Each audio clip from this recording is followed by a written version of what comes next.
Antes de iniciar a sessão, só alguns avisos, como é de praxe. O André não está aqui, está lá. Eu não sei, deve estar no Congresso, imagina, espero eu, né? Não sei se está em alguma cervejaria lá, o Oktoberfest está perto. Bom, enfim.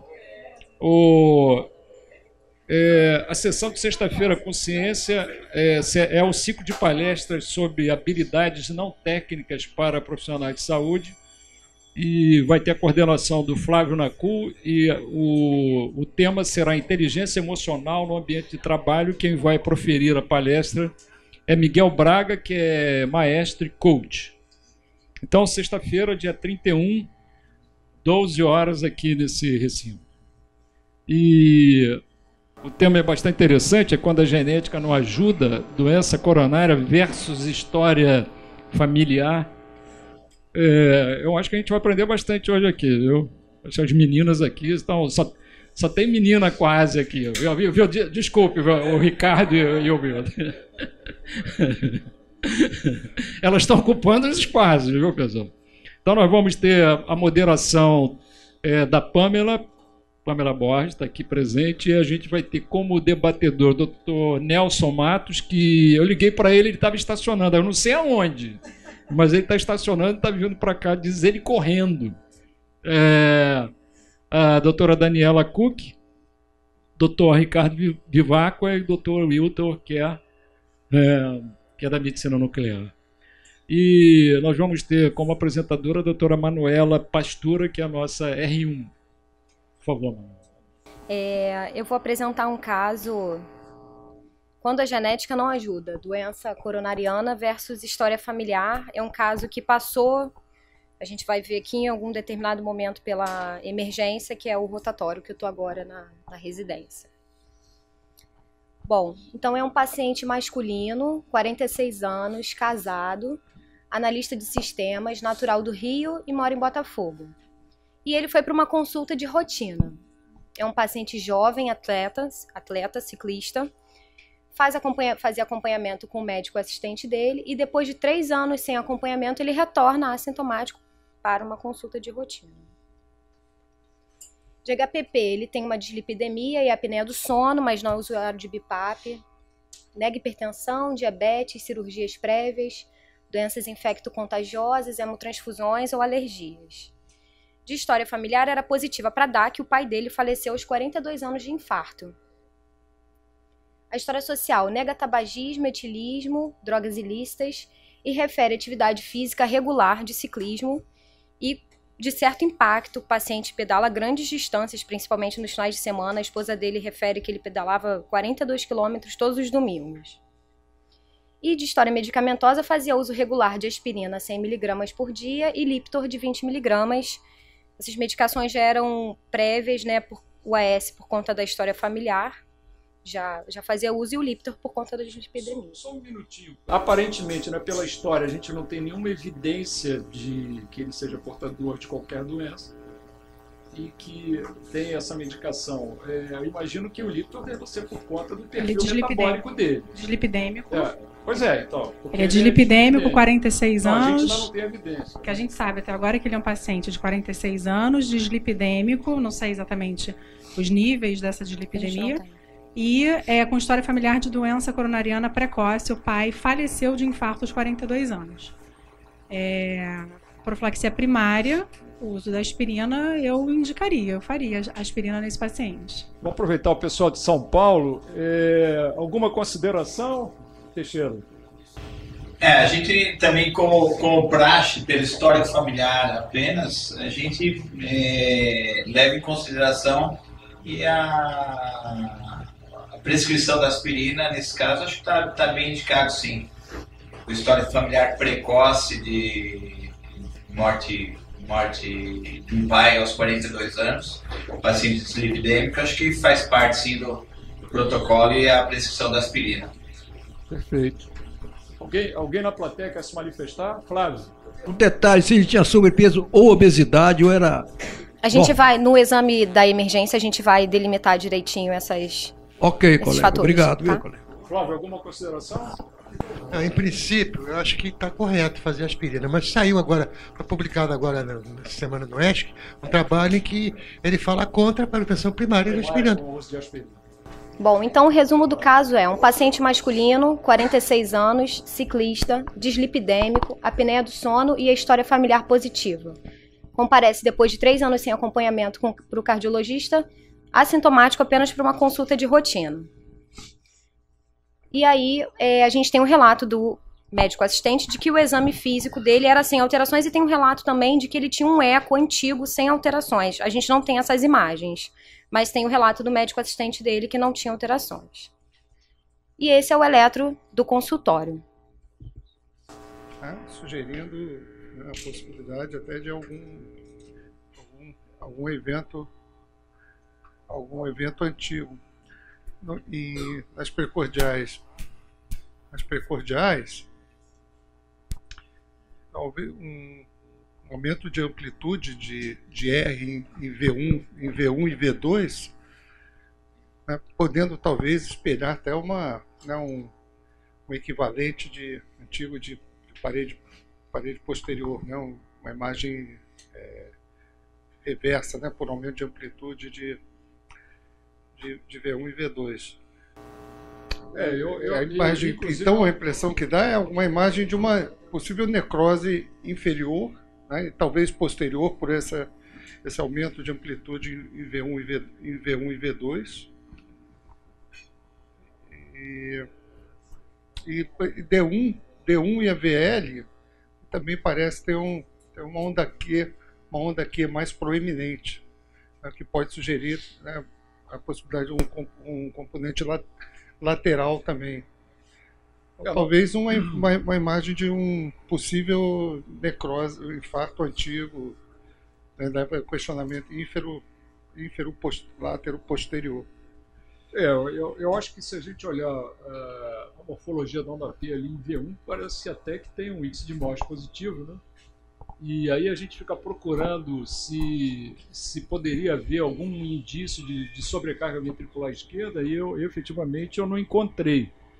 Eu acho que o Roberto chamou bem a atenção, que é um eletro que você olha, bom, esse eletro não é normal, ele é francamente anormal, quer dizer, com essa inativação da parede inferior, lateral, né? Lateral alta, e V6 que me parece ali que é um Q e um R, um QR também V6, apesar da gente em V5 eu procurei, eu não vi se tem uma onda Q, mas não tem realmente essa transição. Então o Ricardo vai fazer. Antes de você falar, eu vou pedir a opinião do pessoal lá de São Paulo. O que me parece efetivamente que seria compatível com uma zona inativa envolvendo a parede inferior, a parede posterolateral, né, e a parede lateral alta. Queria ouvir o pessoal de São Paulo, por favor. Não fala comigo. Concordamos com tudo aí que foi dito. Acho que a gente está discutindo aqui entre nós essa presença de uma possível área inativa em parede inferolateral, inferolátero dorsal. Acho que concordamos aí com o que foi dito até o momento. Ok, obrigado. Ricardo.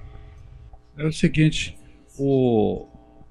como a Manuela vai falar daqui a pouco, ele fez um teste de esforço. Em pé, essa morfologia mudou um pouquinho. Nos pareceu um embloqueio e um BRD incompleto.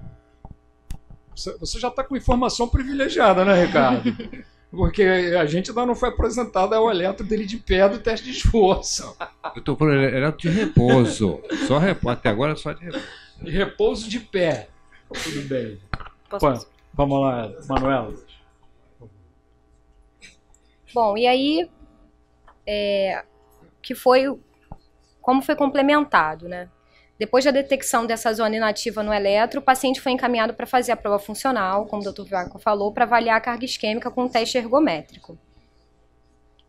A gente tem algumas imagens aqui do teste ergométrico. Dr. Vaco, à medida que o senhor quiser que eu vá passando.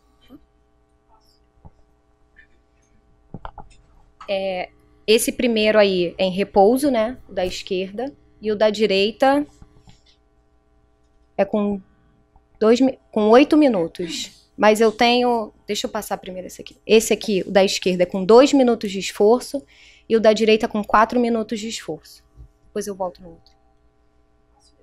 A minha pergunta é o porquê da escolha do teste ergométrico como método de estratificação funcional para esse paciente, considerando que a gente já sabe que, repetindo, né, 46 anos de dislipidêmico, com DAC precoce e com eletro sugerindo que ele tenha doença coronariana, né, uma zona inativa inferior que, no meu entendimento, é novo. Né? A gente não tem o eletro prévio dele, mas a gente está entendendo que isso é uma informação nova.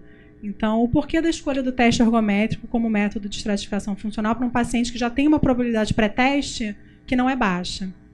Eu posso aproveitar e pedir a opinião do nosso bravo Ricardo Vivaco, que é o defensor do teste de esforço, né? Ele que é o nosso mestre. Ricardo. Bom, repare bem, eu fico sempre tendencioso a ter uma imagem, eu não sei, mas pode ser um defeito de fabricação minha. Eu acho que está bem indicado. Um teste com protocolo adequado, adaptado à condição biomecânica do paciente, eu acho que é uma maneira boa de estratificar esse paciente, independente da imagem. Antes da gente passar essa opinião lá de São Paulo, deixa eu perguntar para o residente, Ana, por favor, o que você acha? Não, fique calhada, não, pode falar. Bom, eu concordo com o Dr. Vivaco, eu acho que o teste foi bem indicado. Alguma consideração, Teixeira? Não, tranquilo. Estamos discutindo aí o caso bastante interessante do que fazer, mas acho que a dúvida também persiste aqui, se fazemos o teste ergométrico ou não. Minha opinião é que está bem indicado o teste ergométrico, mas não é um consenso geral, não. A gente questionando até, o pessoal falando até da possibilidade de um cateterismo, mas eu não concordo. Eu acho que um exame funcional acho que estaria bem indicado nesse momento. E não seria necessariamente o teste de esforço.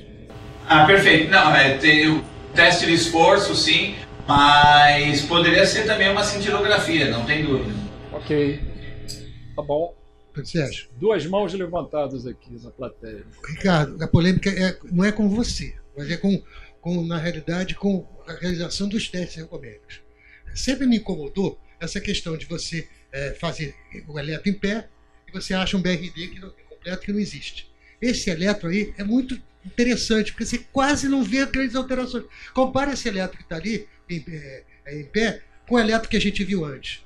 É totalmente diferente. Então eu acho que tinha que mudar. Primeiro eletro deitado. Flávio, por favor, Antônio. Eu entendi que a sessão é como é a doença, a genética não ajuda o diagnóstico da doença coronariana. Eu não entendo, ele tem um pai com infarto precoce, dislipidêmico, quer dizer, a genética aí ajuda bastante a gente suspeitar. Eu discordo da escolha desse exame. Eu acho que esse paciente não tem história de dor precordial, mas tem uma zona inativa ínfero-póstero-lateral. Então, o exame de escolha, na minha opinião, para ele nesse momento é uma angiotomografia coronariana, para definir a origem exata da gênese dessa necrose, se realmente, provavelmente deve ter alguma obstrução de coronária direita, ou até, apesar de não ter descrição de dor, uma malformação coronariana, que eu não acredito. Aí deve ter uma coronária direita entupida. Então, o exame definitivo para mim aí jamais seria esse, sim uma angiotomo. Pamela. O que o médico assistente quis fazer é que, assim, a princípio você tem um paciente jovem que não está medicado, assintomático, e eu acho que ele quis entender a carga isquêmica que você ia impor a esse doente num teste ergométrico. E possivelmente mais à frente, assim, talvez eu concordasse com os outros colegas de repente já ir para um CAT ou analisar território ainda com uma cintilo para depois ir para a coronariografia. Mas eu acho que foi isso. Eu acho que ele quis tentar impor uma carga isquêmica e ver o que acontecia durante o esforço desse doente, apesar dele ser assintomático. Eu acho que foi isso. Vilta, o que você acha? Você acha que o teste de esforço sozinho ele já poderia dar alguma informação, como a Pamela acabou de falar, e que o médico assistente solicitou, ou a imagem aí traria vantagem, inclusive essa questão aí do que traz vantagem para o doente em termos de desfecho, né? Se é o teste funcional ou se é o teste anatômico, como o Flávio acabou de relatar. Porque a gente tem que lembrar que o doente ele não tem sintoma, é um paciente assintomático. Evidentemente que ele não se encaixa perfeitamente no PROMIS e nem no Scott Hart. Né? Por quê? Porque que eu saiba, que eu lembre de cabeça assim, critérios de inclusão, não estavam contemplados pacientes que já tivessem um eletrocardiograma alterado como esse. Quer dizer, então, na verdade, pelo menos do ponto de vista de encaixá-lo dentro de qualquer um desses dois estudos, tem o CONFIRM também, mas é um pouco diferente, mas de qualquer maneira, o Scott Hart envolveu pacientes que eram sintomáticos. Né? O PROMIS, que eu lembre, ele envolveu tanto os pacientes assintomáticos quanto sintomáticos. Agora pode ser que tenha o viés aí da memória. Quer dizer, mas é um paciente assintomático que tem essa história familiar, que é dislipidêmico, ele tem um exame físico normal, quer dizer, então a gente tem que acreditar que ele não tem sinais periféricos da aterosclerose, né, levando em consideração que o exame físico é normal, mas ele é dislipidêmico, tem essa alteração eletrocardiográfica, e aí a questão. O Flávio é favorável à estratificação anatômica, a Pamela e o médico assistente e o Ricardo são favoráveis à estratificação funcional. Boa tarde a todos. Gostaria de agradecer, primeiramente, por ter me convidado para esse debatedor. Eu acho que, como já foi comentado, eu acho o teste ergométrico um excelente teste, mas eu acho que quando ele está associado junto com... Você pode injetar o material, associar e fazer a cintilografia, eu acho que a quantidade de informações geradas eu acho que pode ser maior. Além das informações do teste ergométrico, a gente vai ter aí as informações da cintilografia, né? A porcentagem de área de isquemia, se tem alguma fibrose associada com essa área de isquemia, se tem, como é que está a função do ventrículo, se tem volume aumentado. Eu acho que a cintilografia, nesse caso, acho que teria uma boa indicação. Eu vou fazer uma provocação. Desculpe. Eu ia fazer uma provocação.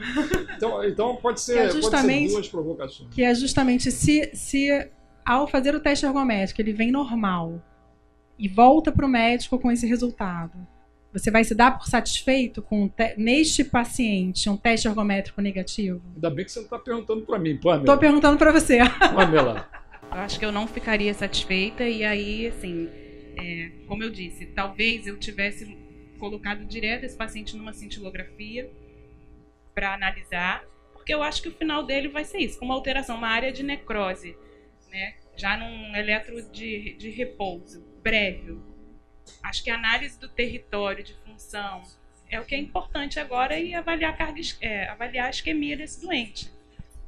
Então eu não ficaria satisfeita, de fato. A pergunta que eu faço para o Flávio levantou a mão, pediu a angiotomografia de coronárias. A pergunta é o seguinte: o que isso muda?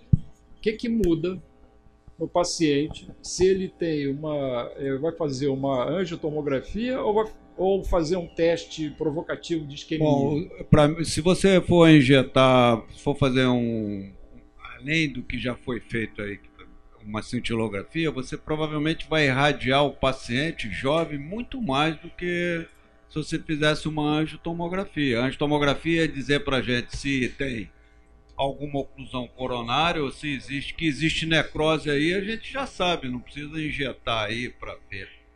Entendeu? Então, acho que o que está faltando aí é uma definição anatômica, se existe oclusão coronariana ou não, ou se foi alguma outra patologia que ocasionou isso. Mas nesse momento, o exame que se impõe é uma angiotomografia, na minha opinião. O Roberto e o Alfredo levantaram a mão. A gente sabe o seguinte, que a literatura mostra o seguinte: quando se faz uma avaliação anatômica, a gente aumenta a chance do paciente, aquele velho reflexo, né? Porque tinha um reflexo óculo estenótico, né? Que agora é o reflexo óculo estenótico aterosclerótico. Né? Então, a gente acrescentou mais uma palavrinha aí nessa questão. Porque tem aí a questão das lesões não obstrutivas, bom, enfim. Roberto, o Alfredo levantou primeiro a mão, por favor. Eu não prestei atenção, mas qual é a informação do ecocardiograma de repouso? A gente não tem a imagem, mas a gente tem um relato do médico assistente que o eco da última consulta dele, que tem pelo menos 3 anos, era normal. Há 3 anos atrás. Não foi feito antes da prova de esforço um exame de imagem como ecocardiograma? Não. Com relação, eu acho que a colega está com a razão, né? O teste de esforço, para mim, é um exame adequado, ele é um assintomático, porém concordo com ela que um exame que não demonstrasse isquemia, eu não pararia por aí. Porém, por outro lado, se ele fosse isquêmico, eu pularia quase que todas as outras e iria para o cateterismo, por exemplo, tá certo? Me autorizaria, pelo menos na meu pensamento, um teste isquêmico com alteração segmentar, né, num paciente que é atleta, eu iria direto para a estratificação depois desse teste positivo para hemodinâmica. Roberto. Eu acho que antes de fazer o teste ergométrico nesse doente, acho que a avaliação de função ventricular é imprescindível. Tem um ecocardiograma atualizado. Porque na prática o que a gente vê é muito difícil um paciente com um eletrocardiograma de um inferolátero dorsal, você tem um eco inteiramente normal. Não é o que a gente vê habitualmente. Normalmente você deve ter pelo menos uma imagem de uma alteração de contratilidade ínfero-basal, no mínimo, assim, inteiramente normal. Com esse eletro, já leva a gente a questionar muito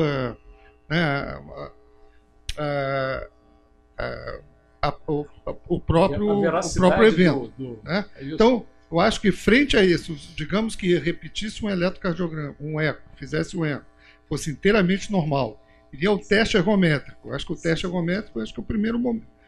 E um teste ergométrico que faça um bom desenvolvimento, uma boa capacidade, né, um bom desenvolvimento de métodos, não tem isquemia nenhuma, eu acho que isso dá uma segurança razoavelmente boa de encarar esse doente como uma prevenção no paciente de moderado risco, pelo menos de doença coronária. Acho que se for para fazer alguma coisa adicional, eu pensaria, tá bom, né, é mais difícil não ter imagem nenhuma.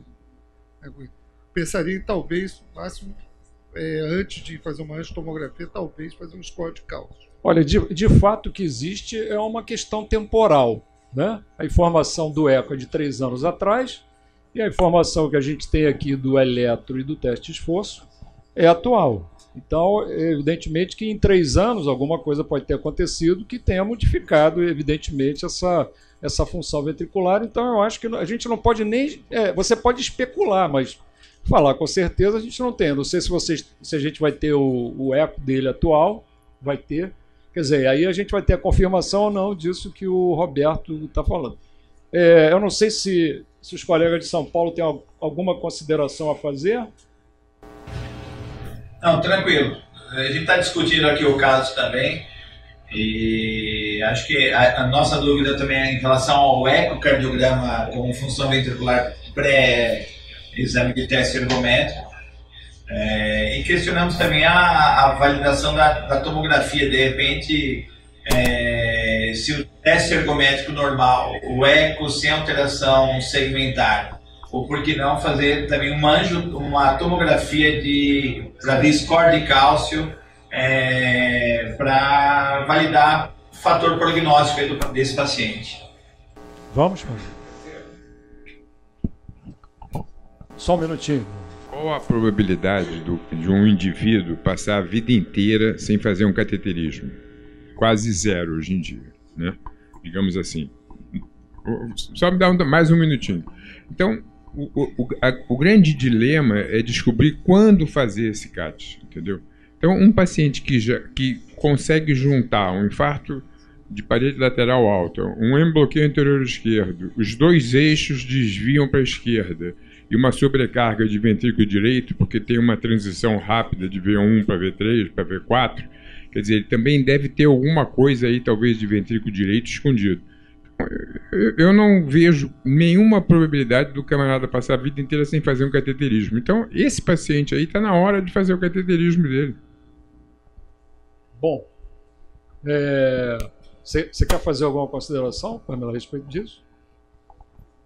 Eu acho que o eletrocardiograma ele é em repouso, né? Não, isso aí que a gente viu, que está na tela, me parece que é mais uma questão de aqueles R's, mais uma questão de imagem e espelho do que está acontecendo na parede posterolateral do que propriamente uma força do ventrículo direito influindo nessa questão. Pamela, por favor. Da esquerda ali é com 11 minutos de esforço e o da direita são os primeiros segundos da recuperação. Ricardo. Tem os próximos minutos da recuperação também, Dr. Vago, se o senhor quiser. Pode passar? O primeiro minuto da recuperação e o 6º minuto da recuperação. E tem a tabela. Tem mais recuperação, não? Não, aí vem a tabela.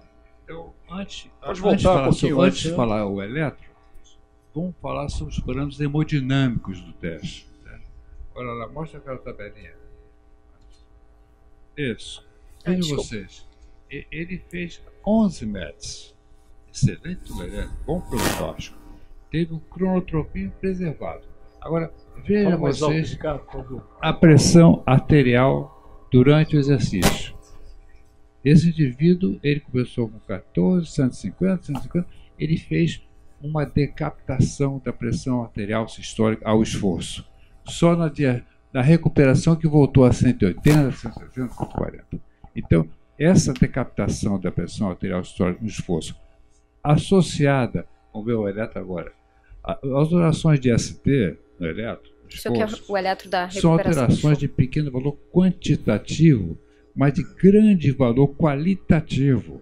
Porque aquela alteração de qualitativo foi um infra e até descendente, é um pequeno, repare no pico do esforço, pequeno valor quantitativo e algum valor quantitativo. Essas alterações se prolongaram muito até a recuperação tardia.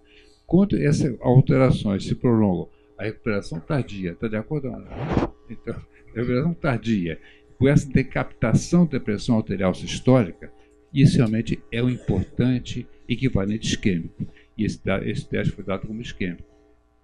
Mas ele não se queixou de nada durante o teste? Assintomático. 11 meses. Vamos voltar para os nossos debatedores. Daniela, você acha que precisa de imagem? Eu achava que precisava de imagem antes, né? A minha indicação de fazer um método funcional mais completo seria antes do teste ergométrico. Com essa história, com esse eletro pré e com esse resultado de teste ergométrico, eu não tenho dúvida de que esse é um paciente coronariopata, que esse teste é um teste positivo. Não só pelo traçado eletrocardiográfico, mas principalmente pela questão hemodinâmica, né? Ele não tem uma hipertensão fisiológica ao exercício e ainda tem a decapitação, né? E ainda faz uma hipertensão na recuperação. E o infra demora a recuperar. Ele chega ao 6º minuto de recuperação ainda com infra no eletro. Então, eu não tenho dúvida de que esse teste é um teste positivo, que esse paciente é um coronariopata. Eu só não teria escolhido esse método como estratificação.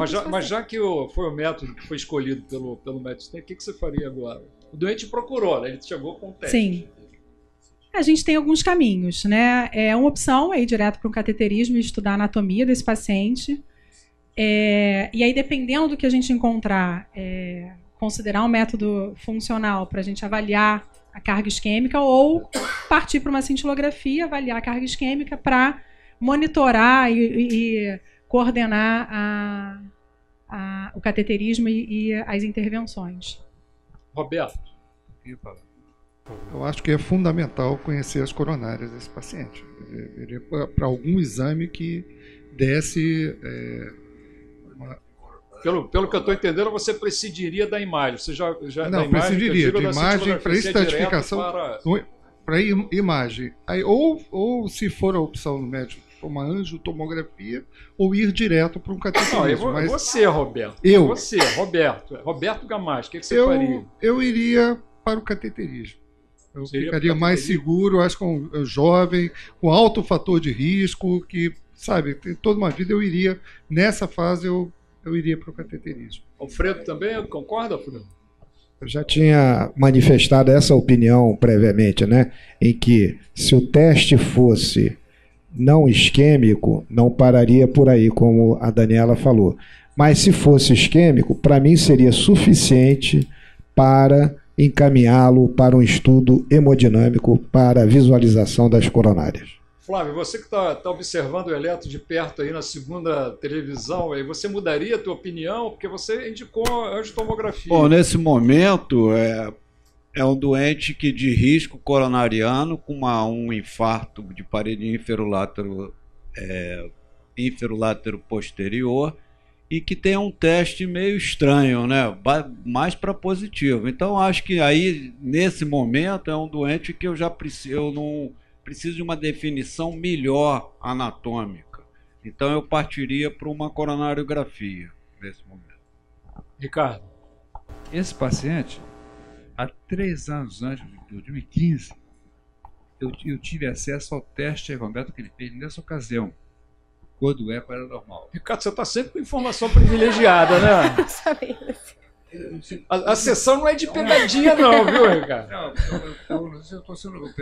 Eu pedi permissão a você, não sei se estou sendo oportuno comentar isso, eu acho que vale um acompanhamento de raciocínio. Sim. Então, há 3 anos antes, ele fez 13 metros, mais do que o anterior, porém, um eletro de repouso normal e um eletro de esforço rigorosamente normal. Ele não tinha nada há 3 anos atrás. Sabe qual é a minha opinião? Me permite, eu vou comentar. Eu acho o seguinte, esse indivíduo ele era bem preparado. Ele tinha realmente uma captação periférica de oxigênio, ele era muito bem preparado para a musculatura esquelética captar adequadamente o oxigênio. Então isso poupava o trabalho do coração dele. Eu acho que podia ter até alguma coisinha, mas a evolução, isso que levou ele até a tolerar tanto, talvez um potencial doença coronariana até lá. Até esse momento. Os colegas de São Paulo, vocês partiriam para a coronariografia nesse momento? Acho que com essa informação agora do Dr. Ricardo também, com essa diminuição de carga funcional aí, essa alteração do eletrocardiograma, essa pressão de platô no teste ergométrico, a gente ter para um teste realmente de uma coronariografia. Essa tabela já foi comentada. Nós temos um representante aqui da hemodinâmica. Estou esquecendo aqui, doutor Nelson. Desculpa. Estou brincando com você. Se você não indicar coronariografia, você nunca Não, eu ia perguntar exatamente isso. A gente sabe que é um doente com alta probabilidade de doença coronária, tem cicatriz no eletro mostrando que tem doença coronária, teve uma piora de desempenho no teste ergométrico, mas é um indivíduo que chega a 11 MET, é assintomático, faz atividade física regular e não tem tratamento clínico. A minha pergunta para os clínicos é o seguinte: qual o melhor momento para fazer a coronariografia? Agora que o paciente vem até você, ou você inicia um tratamento clínico, aguarda, porque ele tem 46 anos. Qualquer atitude que você tome agora, essa atitude vai ter que perdurar pelo menos 40. Então vamos aos clínicos. Daniela. Poxa, quando o hemodinamicista faz a pergunta agora, dessa, me botou na saia justa. Comecei a ficar preocupado. Não, é bastante razoável a ponderação dele. De fato, é um paciente virgem de tratamento, assintomático, e que no famoso check-up encontrou-se isso tudo. Eu acho que é razoável a sua ponderação, mas diante de um paciente tão jovem e com uma história de morte precoce na família por doença coronariana, eu não ficaria satisfeita em tratá-lo clinicamente e repetir a avaliação funcional pós-tratamento clínico. Pode falar. Não. Você acabou? Sim. Pô, antes dos marmanjos, Vamos ouvir aqui a Pâmela. Pâmela, o que você acha? Concordo com a Dani, eu também não me daria por Você satisfeita. Eu não sei não, mas eu não concluo não, mas elas estão concordando uma coisa. Eu concordo com ela também. É um paciente super jovem, com essa história tão precoce, um pai que morreu com 42 anos. Acho que eu não arriscaria de ter uma surpresa de uma morte súbita nesse paciente. Complementando, até porque ele tem uma zona inativa, então ele provavelmente teve um infarto silencioso, ele já usa o AS, já usa estatina. Então, não sei se eu vou ter muito mais o que oferecer para ele em termos de tratamento clínico, né? E realmente acho que conhecer a anatomia dele me traria mais conforto. Não, mas olha só, mas ele na verdade, ele está sendo tratado de quê? A gente está tentando diminuir o dano aterosclerótico com o uso da estatina e você está tentando diminuir o dano trombótico com o uso da aspirina. Mas a gente não está tratando a isquemia. A gente não está tratando a isquemia. Ele tem uma isquemia, pelo menos seguindo o diagnóstico que o Ricardo deu, que eu acho que é indubitável, né? Alteração eletrocardiográfica, uma ascensão da pressão aquém daquela que a gente esperava, quer dizer, então existe uma limitação e até prova em contrário, isso é isquêmico. Então, na verdade, ele não tem ainda o tratamento para a isquemia. Além do mais, a gente tem que lembrar alguma coisinha que a literatura já nos ensinou. Eu tenho uma tese de 10 anos de segmento de pacientes multiarteriais. É o estudo MESS2, que demonstrou que em 10 anos de segmento, doentes isquêmicos, todos isquêmicos, a maioria sintomático, não teve diferença na mortalidade entre tratamento clínico intenso, né, porque se tratava isquemia com intensidade, a cirurgia e a angioplastia. Mas houve diferença nos outros desfechos. Esse paciente, quer dizer, só falta para o tratamento clínico o beta-bloqueador. Ele faz aspirina, ele faz estatina, tem que ver a dose, e ele faz exercício, que é muito importante. Tá? Então, eu acho que o tratamento desse doente, devolvendo a palavra aí do Nelson, eu acho que ele não tem que ser um tratamento clínico, eu acho que ele tem que realmente ser investigado em termos de cateterismo mesmo. Esse é o laudo do teste, como o Dr. Vivacqua já comentou, né? Que é um teste isquêmico, o paciente chegou a 11 METs, o Dr. Vivacqua já tinha comentado. E tem uma alteração do ST, inicialmente ascendente, depois descendente, né? Gente, Cateterismo, pessoal? É isso? São Paulo? São Paulo, acho que vocês já tinham definido que ia para cateterismo, tá certo? Foi o que eu entendi. Tá correto? Sim, Teixeira?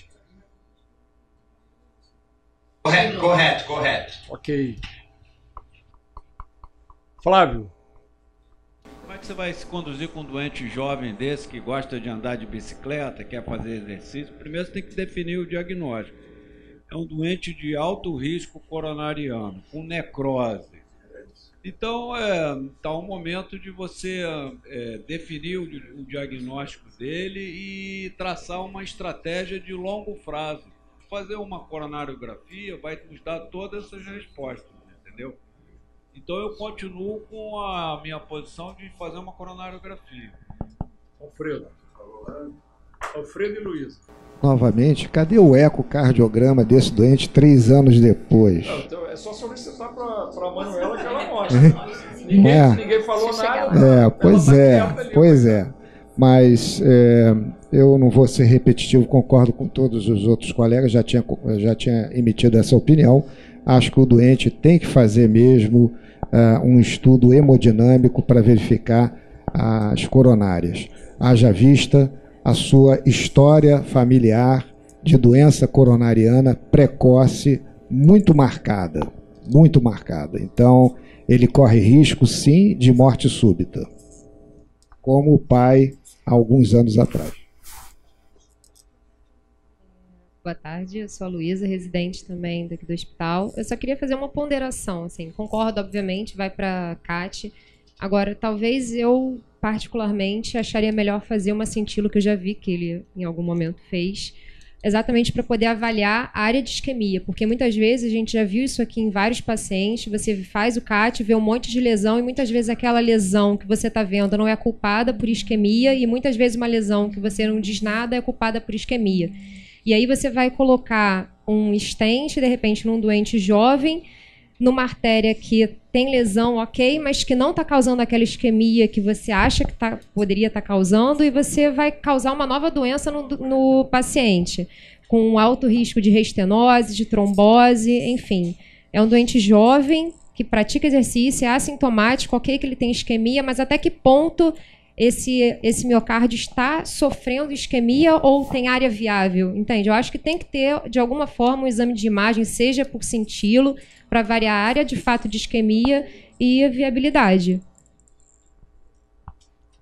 Pamela, você tem alguma resposta para isso? Não? De repente, se esse doente já tivesse, vamos supor que a gente o colocou na coronariografia logo de cara, sem pedir a cintilografia. Se existisse de fato uma lesão que a gente ficasse em dúvida, eu acho que a gente lançaria a mão, a gente, o hemodinamicista, de um FFR para avaliar essa isquemia ou não, entendeu? Então acho que eu seguiria por esse caminho. Segundo um editorial da revista Eurointerventional, viu, Nelson, escrito por uma intervencionista, ela diz que nenhum paciente é indigno o suficiente para sair do cateterismo com dúvida a respeito de alguma lesão. E aí, quer dizer, eu acho que, evidentemente, que o laboratório de hemodinâmica ele deve estar preparado para responder a todas as perguntas que os clínicos ficam angustiados em saber. Né? A gente fica sempre angustiado em querer saber as respostas. Manuela. Bom, o paciente foi submetido à cintilografia miocárdica. Só vou abrir um parênteses, só para voltar na questão da radiação. Acho que hoje os métodos avançaram muito, né? Acho que tanto a cintilografia, a angiotomografia também eu acho um excelente método. Foi minha tese que eu comparei os dois métodos, mas a parte de radiação hoje que a gente consegue fazer pela medicina nuclear é bem menos do que anteriormente. Eu acho que esse equipamento então que a gente tem aqui no Procardíaco, a gente consegue fazer tanto protocolo de um dia, quando a gente faz protocolo de 2 dias, que consegue fazer doses menores de radiação, né, de material radioativo, a sensibilidade que esse equipamento tem é muito boa. Então acho que qual é o nível desculpa, qual é o nível de quantos milisievers de isso vai variar muito de questão de peso, né? De cada paciente. Mas em média? Em média pode ser 5. 5 milisievers, então caiu bem, né? Porque os estudos antigos estavam em torno de 14. Mas isso depende, assim, 5 cada fase, né? Mas tem muito estudo também antigamente que poderia até usar o talho, né? O talho também ele tem uma energia um pouco maior, você acaba também fazendo um pouco mais de material. Como esse paciente veio para fazer a parte da cintilografia, analisando a parte do esforço com o repouso, né? Esforço com repouso, a gente vê tanto na parte, quando a gente faz as imagens corrigidas com a não corrigida, podemos notar aqui um defeito de perfusão do esforço com relação do repouso na anterolateral médio-basal, e quando a gente analisa a lateroapical, inferolateral médio-basal e a inferior todinha, a gente vê uma área de isquemia associada com fibrose. Tanto na parte corrigida quanto na não corrigida. Que aqui a gente tem equipamento aqui com a tomografia, que ela justamente tem a tomografia para a gente corrigir, para ver se realmente não é nenhum artefato. Isso ajuda muito a gente a definir. Com essas imagens aí, eu acho que a parte tem uns 15% de isquemia pelo tamanho, né? Sendo que boa parte dela é isquemia associada com fibrose. E quando a gente vai analisar o mapa polar, justamente é isso aqui. O esforço com repouso. Aqui a anterolateral médio-basal, a gente vê a isquemia. Aqui a lateroapical, a inferolateral, inferior e o ápice.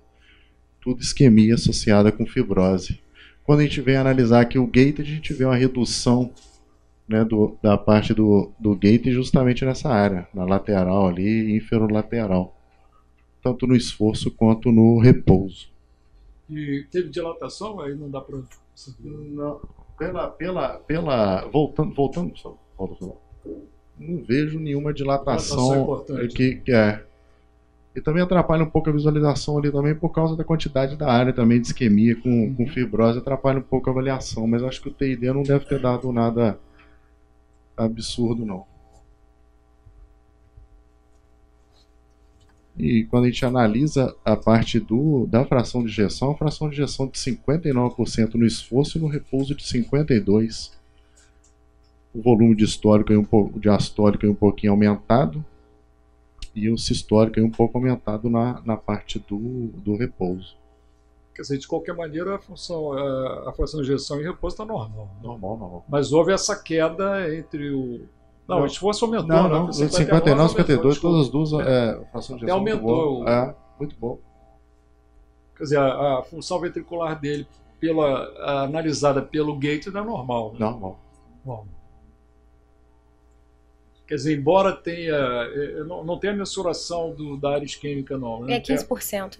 É 15%? Aqui dá uma diferença de 10 aqui. Se for fazer os cálculos, vai dar uns 15%, 14, 15% de isquemia.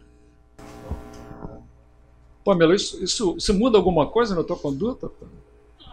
Agora, mais do que nunca, assim, esse doente vai para coronariografia e aí a gente vai sanar todas as dúvidas. Não tem jeito. Eu gosto de fazer algumas correlações, né? O teste de esforço, a cintilografia. Quando o Ricardo falou, o Ricardo é o sujeito mais experiente que eu conheço a respeito. Desculpa, eu não conheço o pessoal de São Paulo, mas de qualquer maneira, aqui no nosso meio, quando o Ricardo começou a fazer o relato do que ele achou no teste de esforço, eu esperaria uma repercussão maior na função ventricular, na cintilografia, mas isso é o que a gente muitas vezes observa na prática, né? Essa um pouco de dissociação entre a resposta da pressão arterial e essa questão da dilatação do ventrículo na cintilografia. Quer dizer, eu já observei muito isso, né? Porque a gente sempre fica com aquela expectativa, né? A pressão não subiu, né? A isquemia perdurou, apesar de não ser uma isquemia muito importante, que é um infradesnivelamento muito importante do ST, mas ele durou muito tempo, se estendeu pela recuperação, então eu sempre fico com a expectativa de que a cintilografia vai mostrar uma queda da fração de ejeção entre esforço e muitas vezes isso não é observado. De qualquer maneira, tem o eco... Vou mostrar mais à frente. Porque todo mundo já pediu coronariografia, né? A gente está aqui tergiversando sobre um tema que já foi vencido, né? O único que não indicou coronariografia, por incrível que pareça, foi o Nelson. E aí foi encaminhada a coronariografia. Nelson, por favor. São duas projeções da coronária esquerda e aqui a gente vê bem o tronco normal, descendente anterior aparentemente sem nenhuma lesão significativa. Nessa projeção a gente vê aqui um ramo marginal com uma oclusão distal, vê um outro ramo marginal também ocluído e vê uma circulação colateral exuberante para a coronária direita. Tem mais alguma imagem? Tem algumas. Então a gente vai ter aqui a visão... Acho que os dados se repetem. Tem aqui na... Desculpa. Não tem nada distalmente na DA, não ou não? Pois é. Eu fiquei na dúvida ali. Volta um pouco. Rápido, né? Volta. Só um pouquinho. Aqui... O hemodinamicista, eles estão acostumados a ver isso rápido, né? O não, mas quando a gente está em sessão, né? A gente olha devagar, porque sempre tem pegadinho, né? Ainda mais quando o Antônio Sérgio está na mesa. Aí tem que tomar muito cuidado. Então pode voltar? Então aqui, ó, a gente vê a descendente, a gente vê aqui uma imagem que ela precisa ser dissociada. Aparentemente pode ser uma redundância da artéria por cima dela mesmo, que a gente vai ver melhor em outra projeção. A gente vê aqui a redundância, aquela imagem, essa imagem aqui é a somação de dois planos, né? Mas pode ser uma dessas dobraduras da artéria que se você puser anal a caudal, vai a próxima. A gente vai ver mais ou menos aqui, ó, é uma dobradura, então não tem nenhum tipo de doença na descendente anterior. Os ramos diagonais não vi nada significativo, e a gente tem aqui a coronária direita difusamente comprometida com um ponto de oclusão, né? E a gente vê que ela enche muito bem pela coronária esquerda. Dados importantes que a gente costuma analisar para definir conduta são local, ponto de oclusão, tipo de colateral, intensidade de colateral e principalmente se o vaso fonte de colateral tem doença ou não. São esses os fatores primários que a gente usa para definir que tipo de abordagem vai tomar num doente multivascular. O que chama mais atenção nesse caso, para mim, é o não envolvimento da descendente anterior, em termos de definição terapêutica. Eu acho que esse é o ponto chave de definir o que fazer a seguir. Tem a ventriculografia? Próximo. A ventriculografia ele tem um volume diastólico final praticamente normal. Você vê que tem um aumento da espessura parietal por ser um atleta. A gente vê dá a impressão que é quase uma discinesia, não é? A impressão que eu tive é que tem uma Posterolateral. Eu fiquei na dúvida se porque esse catéter não é o mais indicado para fazer ventriculografia, né? Isso é aquele puxão de orelha que a gente dá nos hemodinamicistas, né? Não, na verdade... Aquele rabinho de porco, aí faz essa injeção... Porque na verdade, assim, isso daí foi uma... Se na parede ínfero-basal não tem ínfero-basal também tem uma... Ali, ó. Aqui. Tem uma zona um pouco mais hipocinética, eu diria uma hipocinesia grave, e tem uma parede apical um pouco preguiçosa. A ventriculografia hoje, dentro dessa gama de exames de imagem, ela toma uma importância menor. A nossa preocupação maior nesses pacientes, efetivamente, é a quantidade de contraste utilizado. A gente sabe que existe a nefrotoxicidade, esse é um doente de baixo risco, porque não é diabético, é jovem, é atleta, faz atividade física, provavelmente não tem disfunção renal, mas a gente tem, como a nossa faixa etária no hospital é muito avançada, a nossa preocupação maior é a quantidade de contraste. Obviamente que no rigor da técnica, você tiraria o catéter de coronário direito, o pigtail, mas seria obrigado a fazer pelo menos 25 ml de contraste para ter uma boa visualização. E que não vai acrescentar basicamente nada em termos de diagnóstico e de tomada de decisão. Eu acho que os métodos eles são complementares e é por isso que existe uma licença poética de se fazer esse tipo de serviço. Bem. Só vou voltar aqui no Spider rapidinho, doutora. Enquanto a Manuela mostra ali, aí eu vou aproveitar para perguntar aos nossos... Tem alguma coisa a mais? Só um instante, a Dani estava falando o seguinte, tem um ramo aqui em cima que está superposto, bota no Spider, em relação à trifurcação do tronco. Mais para frente um pouco. Não, a gente tem que voltar. Volta.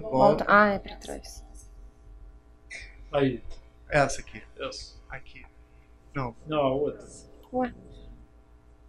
Não, é a caudal, é essa. Aí.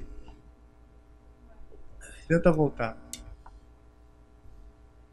Clica na imagem. Aqui, ó. Tem um ramo intermédio aqui também que tem doença. Basicamente é isso. Não teria outras coisas. Sim. A gente vê bem ele aqui, ó. Se pudesse parar, aqui, ó. Ele sai aqui, ó, descendente anterior, o ramo intermédio, circunflexo, tem uma lesão nesse ponto.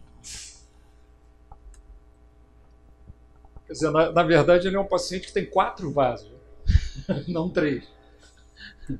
Então, na verdade, ele tem lesão na direita, tem lesão na marginal, nas duas marginais da CX, e ainda tem lesão nessa artéria intermediária. que me parece ser significante. Né? É um vaso marginais subocluídas. Bom, deixa para lá. Esse é o laudo. O marginales, ele pode ter vários nomes, né? Ramo intermédio, marginales ou diagonales, aí vai dependendo da idade do hemodinamicista. Alfredo, você estava sentindo falta do eco. Precisa do eco agora, depois dessa informação? O eco tinha que ter entrado no início, né? Agora...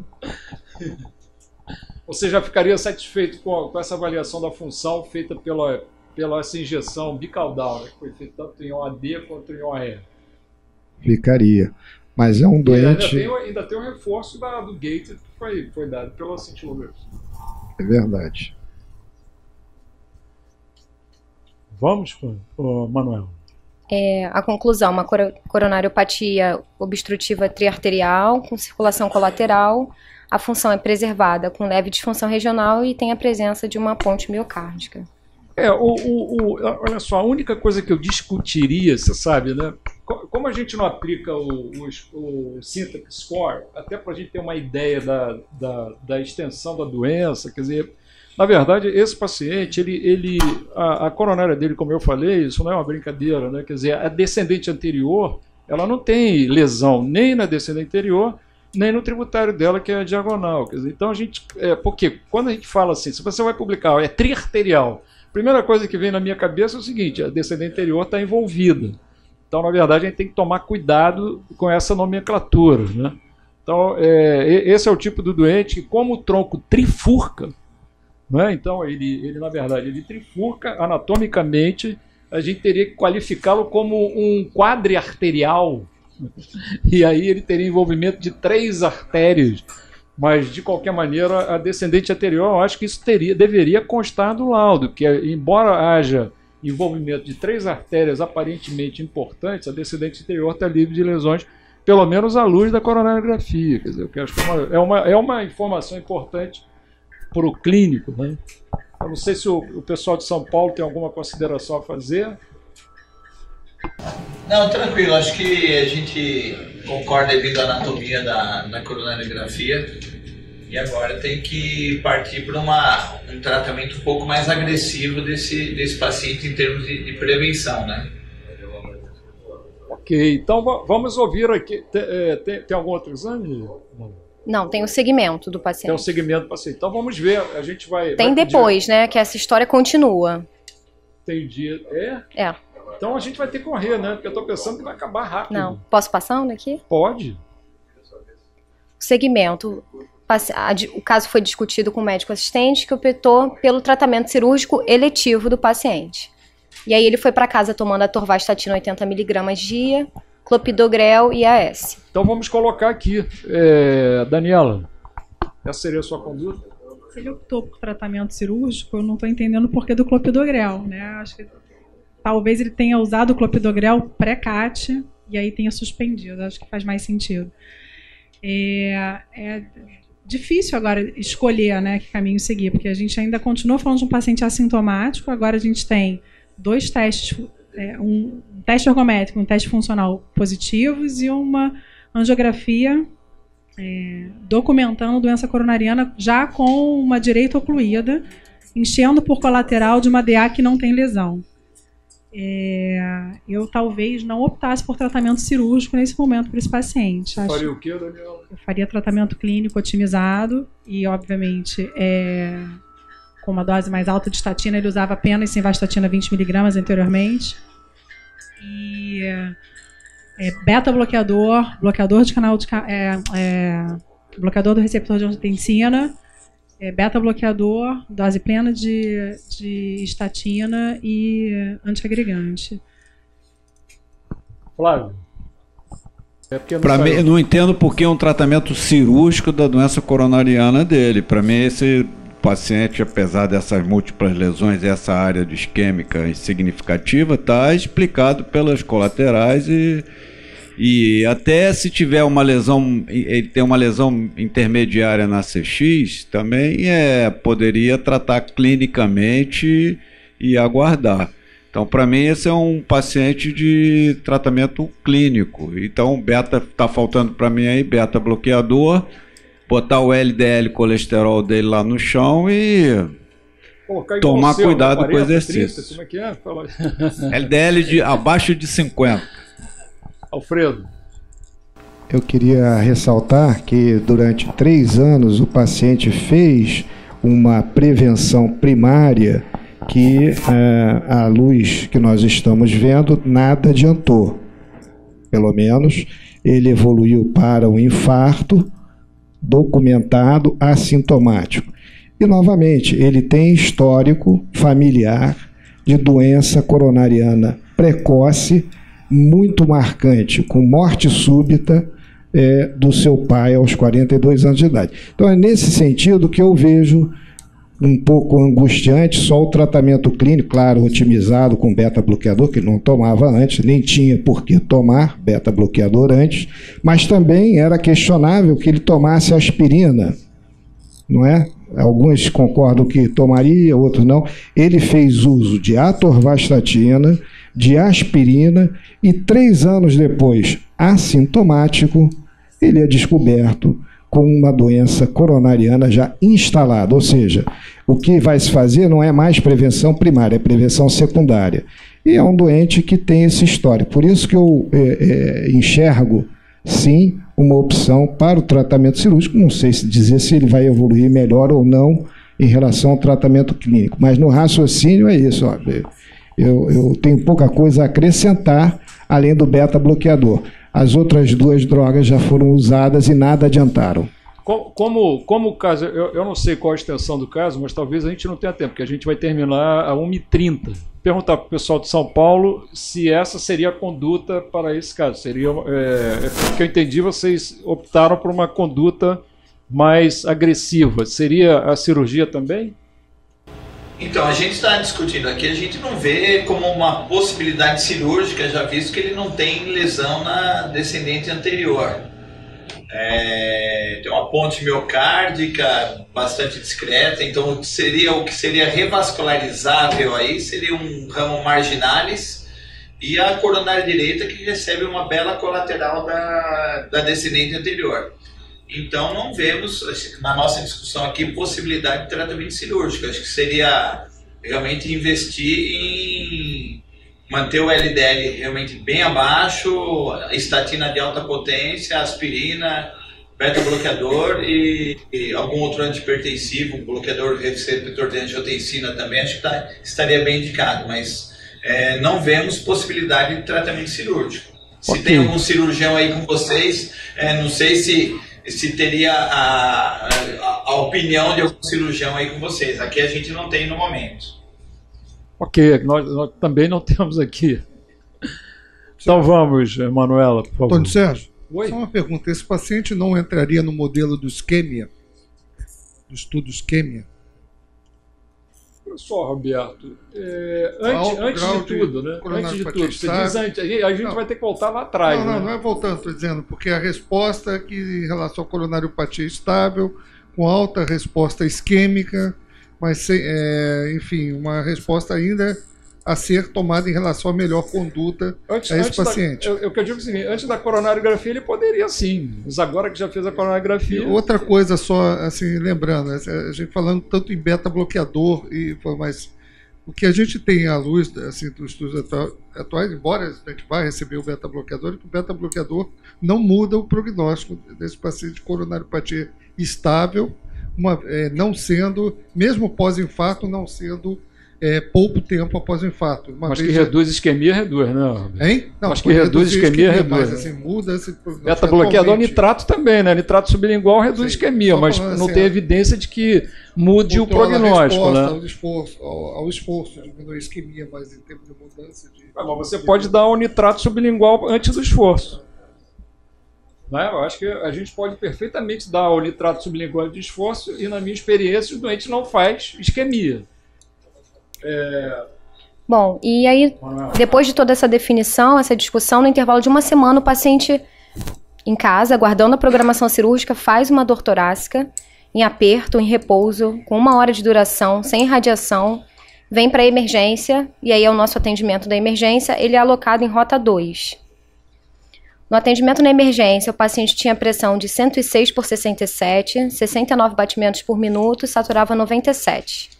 95 quilos, 176 centímetros, e ele tem esse IMC de obesidade, mas eu quero ressaltar aqui que era um paciente musculoso, ele fazia muita musculação, era um paciente que não era visualmente obeso, né? É massa magra, né? Massa magra. Maior do que a... O ritmo era regular em 2 tempos, o exame físico não tinha nenhuma alteração importante.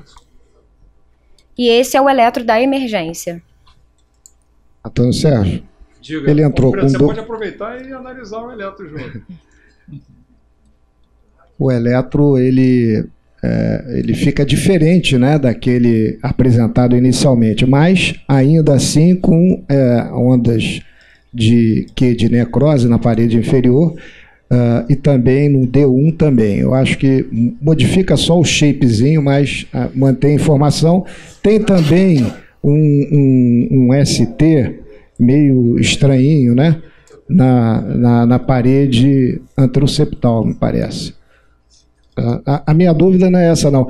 Por que não chamar logo de cara? Claro, ele entra em rota 2, mas é um doente com angina instável, né?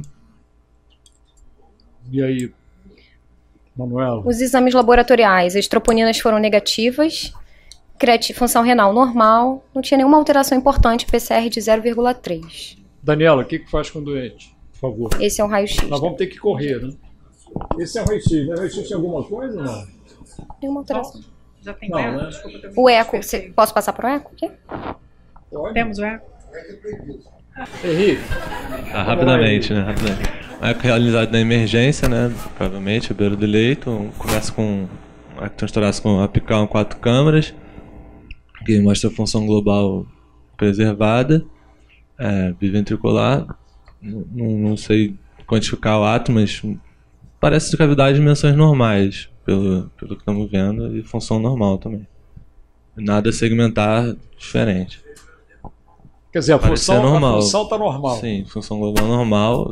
No apical 2 câmaras, ali na esquerda, parece ter uma acinesia da parede inferior, um terço parece basal e médio, a parede anterior parece boa, parece tudo ok.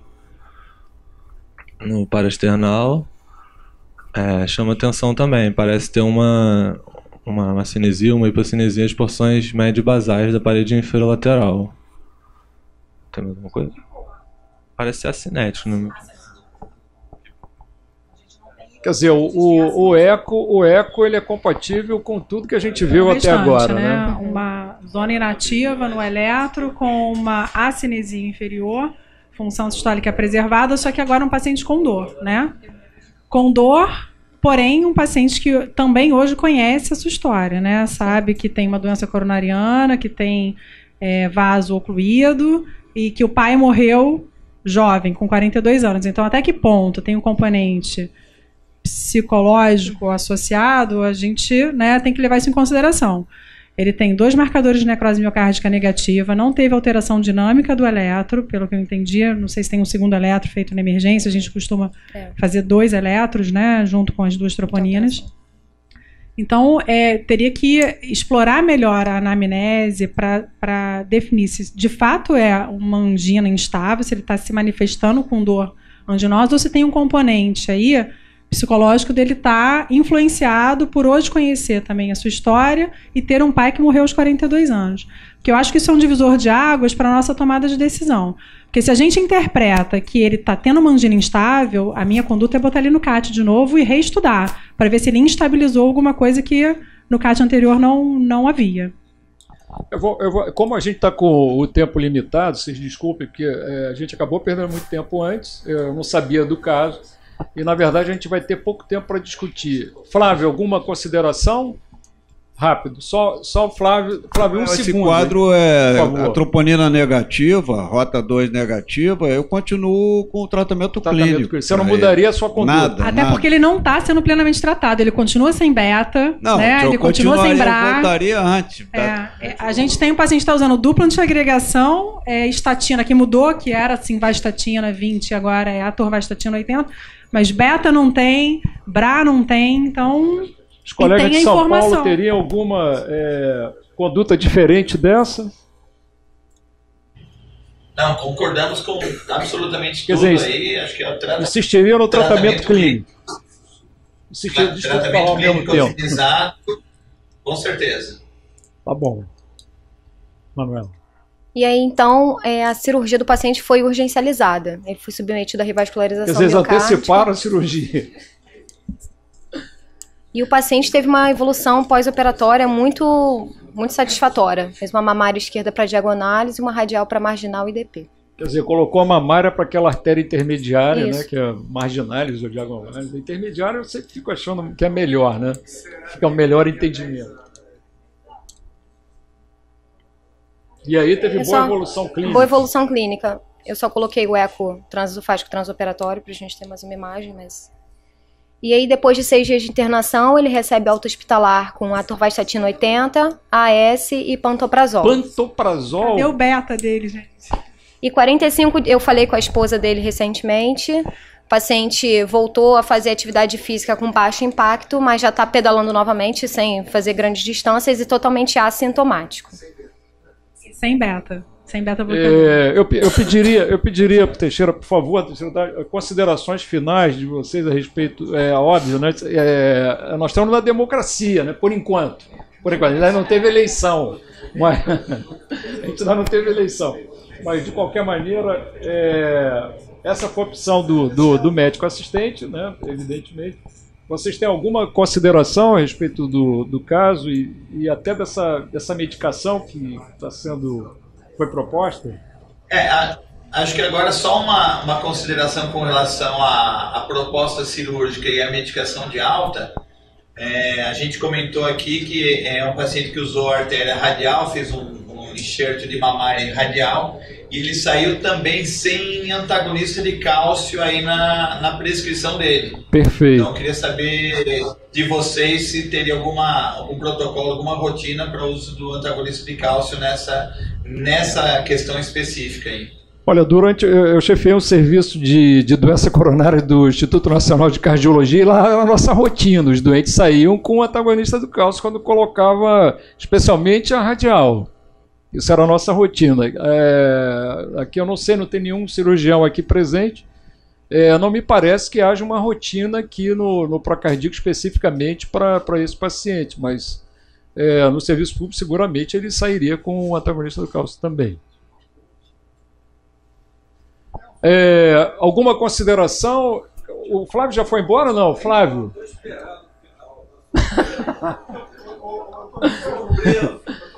Olha, nós temos 3 minutos. 3 minutos. Esse doente não era passível de abordagem percutânea? Nelson, você acha que era passível de abordagem percutânea? Não? O Nelson não queria indicar nem cateterismo para o doente, rapaz. Antônio Sérgio, você que me ensinou cardiologia, né? Você participou da minha formação e a gente sabe o que é longevidade, o que é acompanhamento clínico longitudinal dos pacientes, a gente sabe o que é não se impressionar com más notícias. A gente sabe muito bem que quando a descendente anterior não está envolvida, o tratamento cirúrgico num jovem de 46 anos, ela tem que ter uma justificativa muito grande. Ou tratamento clínico insuficiente, ou incapaz de controlar sintoma, ou isquemia documentada em tratamento clínico máximo. Eu preferia nem comentar mais do que já fiz os meus comentários aqui. A pergunta se é necessário revascularizar esse paciente? Eu não tenho certeza, né? Assim, ao encontrar uma lesão grave no ramo diagonalis, o aspecto anatômico, obviamente que eu não olhei com detalhe, mas a princípio seria passível de revascularização com stent. Os ramos marginais, eu também não parei para olhar, mas com certeza, pelo menos um ali, eu acredito que fosse passível de intervenção. Recanalizar a coronária direita precisaria ter um aparato e um treinamento que, assim, experiências individuais no Brasil não são muitas que pudesse capacitar alguém a fazer um acesso retrógrado para fazer o tratamento da coronária direita. Nós aqui no nosso serviço não temos experiência nisso, não sei como é em São Paulo, mas seria até possível em algumas situações. Existem centros que se desenvolveram nisso e que o fazem com bastante frequência, né? Agora, colocar uma mamária no ramo diagonais e fazer um enxerto, bypass, de radial em 2 ramos marginais, num jovem de 46 anos, é apostar no futuro. Eu acredito nisso. Não, olha só, infelizmente são 13h30, já está quase chegando em 13h31. Eu quero agradecer muito aos nossos amigos lá de São Paulo, agradecer a Manuela, aos nossos debatedores, Pamela, Daniela Cook, Wilter, Ricardo Vivapa. Mas espera aí, antes de terminar, queria uma salva de palmas, parabéns para você, para o nosso bravo Dr. José Feldman, que fez 11 anos, ontem foi isso, Feldman? Não, 11 anos, 91 anos, por favor, salva de palmas.